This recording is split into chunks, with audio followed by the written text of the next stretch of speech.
Coucou! Salut Jackie. Quoi de neuf? Pas grand-chose. Comment vas-tu? Je vais bien. Qu'as-tu pensé de la prédication ce matin? Eh ben, c'est en quelque sorte ce dont je voulais te parler. Ah, vas-y. Que voulait dire le pasteur quand il a parlé d'engagement et d'engagés? Eh bien, les engagés sont ceux qui ont promis de faire confiance au Seigneur en lui rendant un pourcentage de leurs revenus comme offrande, en plus de la dîme.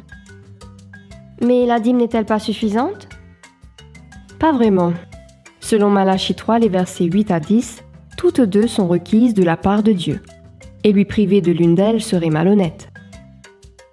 Ok, mais quelles sont les différences entre elles? La dîme a un pourcentage spécifique stipulé par Dieu, 10%. Par contre, il laisse à chacun d'entre nous le soin de décider du pourcentage à donner comme engagement. Je vois. Une autre différence est que, tandis que la dîme doit être utilisée exclusivement pour soutenir le ministère autorisé, les offrandes devraient couvrir un éventail plus large d'autres nécessités importantes pour la diffusion de l'Évangile dans le monde. Compris. Mais pourquoi cette question? Étais-tu un peu intrigué? Non, je sens que Dieu m'appelle à faire un acte de foi pour devenir une engagée.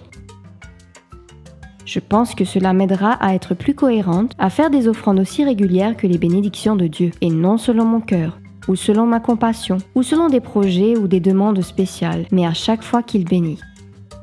Je pense que tu es sur la bonne voie. Je dois y aller, mais merci pour ton explication. Je t'en prie. Au revoir. Au revoir. Quand tu t'engages, tu honores le Seigneur en lui offrant une part de tes revenus. Donne-lui le meilleur de tes récoltes. Alors tes greniers seront remplis de blé et tes tonneaux déborderont de vin. Que la parole de Dieu s'accomplisse dans votre vie alors que vous la suivez.